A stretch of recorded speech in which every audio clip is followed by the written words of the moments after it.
Yeah. All right. Hi, I'm Chris. I'm Dave. And this is Two Old Skeletons Talking.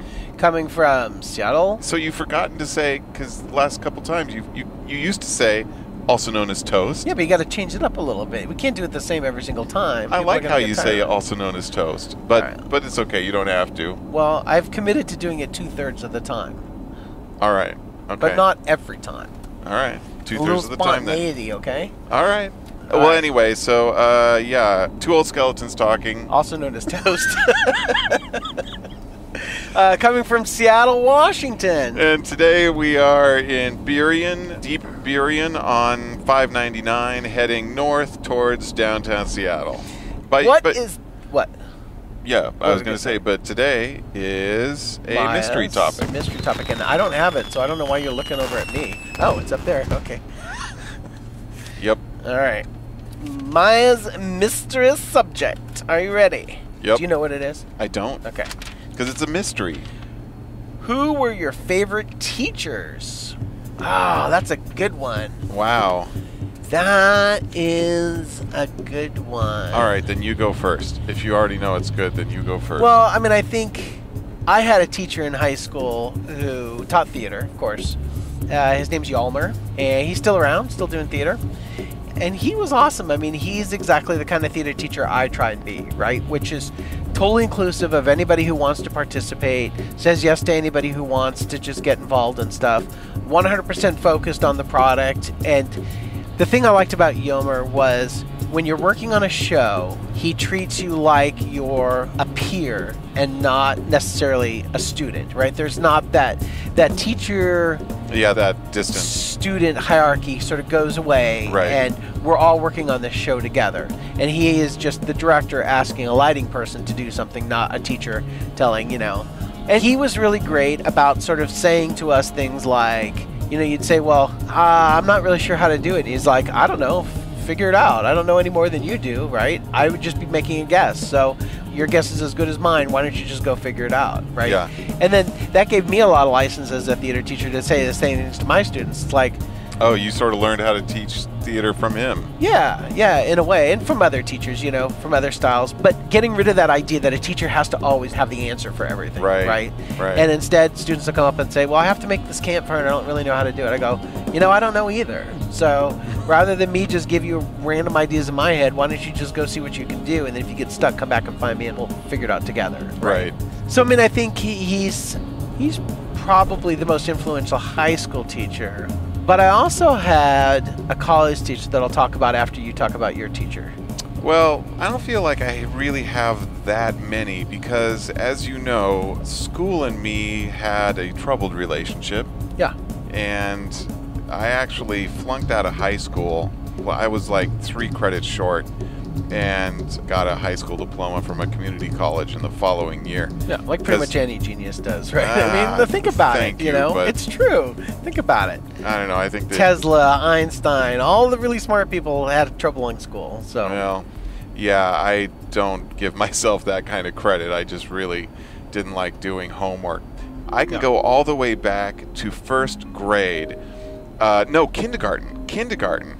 When the homework was, you remember you would take home those 8.5 by 11 sheets of paper that were sort of rough, and they had 2 huge lines. Yeah. It was in landscape orientation. Yeah. 2 lines where you're just supposed to write your name, Chris, 4 times on this. I didn't do it. I couldn't get behind doing that homework all the way back in kindergarten, and that was just really... I just don't see the point of this. I know my name. Yeah, exactly. That was kind of a harbinger of things to come. Yeah. Anyway, but I remember Mrs. Love got me to work some in 4th grade, and then in high school, really the only other teacher that I remember very much was this fantastic choir teacher we had named Mr. Mann. So some of us would like hang out with him sometimes in the office when we weren't in class. And so I'm a junior, and summer between junior and senior year is when I'm going to go work on the Coho for the first time. So I had to go down to the Coast Guard and give my fingerprints and stuff like that to get a Merchant Mariner's ticket. So there's 2 grades of deckhands. There's able-bodied seamen and ordinary seamen. And, you know, I was the lower grade, which is an ordinary. And then I was the lowest grade of what you can be as an ordinary, which was a wiper. So a wiper? Yeah, because you just like wipe things. You got a rag and you clean things. Yeah, you just wipe things down. So I remember coming into, after I got my Merchant Mariner's ticket from the Coast Guard, come into his office with like 4 or 5 other guys there. We're all hanging out. And he looks at my Merchant Mariner's ticket and he says, "You're going to be an ordinary seaman wiper?" And I said, no, they're different things. Yeah, I mean, yes, that is what I'm going to do. It's like, it's classic Mr. Man. That's hilarious. That's good. I had, so after high school, I went to community college for a little bit studying criminal justice and was just basically miserable, but I took this sociology class, and the name of the instructor was Sunseed Roth. So on the first day of class, we're all sitting there, and the bell rings, and class is supposed to start, and there's no teacher. And we're sitting there, and probably 5 or 10 minutes goes by, and there's no teacher. And so people are starting to squirm, and then this guy in the front row kind of turns around and goes, "This is bullshit. All this money that we're paying to get this education, and this guy doesn't even, like, show up," right? And some people kind of murmur, and then, then he's talking to the guy next to him, and then he turns around, and, as time's going on, he's getting more and more agitated about this thing. Right. So he kind of stands up and he goes, "This is really utterly ridiculous. I mean, we're paying money to be here. At the very least, this instructor should show up. I say we all just march down to the office and tell him that he didn't show up and we're pissed off," right? So he keeps talking till basically he gets about 75% of the class to agree to go with him, right? Yeah. So he's walking to the door and he stops and he goes, "Okay, this is social influence," right? Starts writing on the board. He goes, "By the way, I'm your teacher. I'm Sunseed Roth," right? "And what I've just demonstrated to you is that basically people are cattle. They can be convinced to do almost anything, and these are the techniques I used," right? And starts talking about this. Like, and everybody's mind is just kind of blown, right? Right. And then the whole rest of that trimester was like that, right? We'd show up and we'd sit down and he'd say, "I think we need an institutional visit. I think we really need to visit an institution. So everybody grab your stuff. We're going to go visit an institution." And he took us all over to McDonald's and we sat there, right, and he's like, "All right, make observations," right? Just that kind of wild stuff. But I remember one time, this is the most interesting thing is, I consistently run late. And you know me. If I say I'm going to be here at 2. Yeah. 2:20's pretty good. 2:20's No, it's me pretty being good. on time. Yeah, that's really good, right? So I was running late. I was taking the bus, and I come into class about 5 minutes late, and he stops everything and looks at me, and he said, "At what point did you decide you were going to be late today?" And I go, "Well, it wasn't me. I was on the bus, and the bus was running late." And he's like, "You could have gotten here on time." I go, "How could I have gotten here on time?" He's like, "Could have pushed the bus driver aside and just driven the bus, right?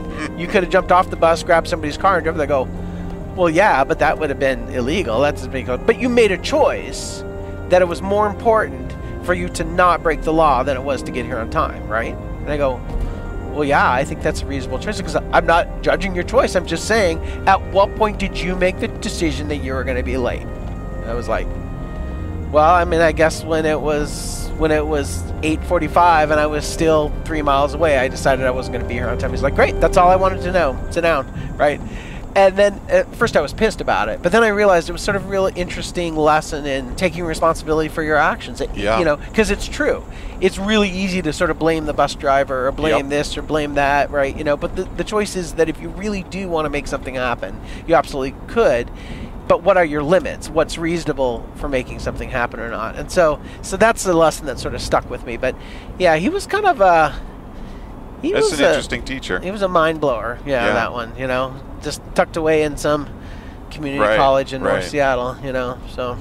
So Roger Nelson was my. Oh yeah, I remember him. Yeah, he was my private piano coach, and he's an astonishing musician. Partially because he has perfect pitch. So I was in madrigal choir that he taught while I was at Cornish, and it's something you just get used to, but when you think about it, it's like, wow. Because in madrigals, singing all those Renaissance pieces, sometimes the 4 different parts, soprano, alto, tenor, bass, are starting in really weird chords, and most teachers will just hit out those notes on the piano. And Roger wouldn't do that. He sat at a piano all the time, but he would just hum them out because he knew what the pitches were. Yeah. And he was also the guy that really got me into doing music for theater, because I think my freshman year, the theater department asked him, so who do you know that's a piano player that could come play organ for Marat Sod, which I think was the first thing I did. Yeah. And he said, Chris would be good at that, because he knew that I wanted to do music for film. Yeah. So he said, you should go do this. And so he did that one, and then like one other time, the theater department asked him for who would be a good piano player, and he suggested me. And then after that, they just came straight to me for my Don't you think it's like years. really interesting just how one kind of tiny little accident, or just being in the right place at the right time, or just being, he could have just as easily have said somebody else's name, right? Right. And your life would look so totally different, right? Yeah. You'd be married to a different person, you'd have a different career, you know, just because one guy at one moment said, oh, I think you should have Chris, right? And it's more than that, but still, no, you can trace I agree things with you. back to sort of this one decision or one thing that kind of went your way, and then it laid the path for a lot of other stuff. Yeah, That kind of I mean, blows you my diverge mind. from there. Yeah, exactly. All right, well, We have spoken enough probably about teachers. And if you were teachers of ours and you remember us and you're still alive, Sorry about that. And then you should just you should write in, you know. Yeah, that's true. You should write us a little note. Let us know that you're watching it. I haven't thought about that, but you're right. They could. Yeah. And that's going to be it for favorite teachers today. Yeah, I think that we have definitely discussed that topic to death. Alrighty. All right, bye. Bye. Hey, it's Chris. Thanks for watching our episode, everybody. We hope you liked it. And if you liked it, please subscribe. Also, if you'd like to see some outtakes and behind the scenes, you can support us and check them out at patreon.com/2oldskeletons. Thank you again. Be safe.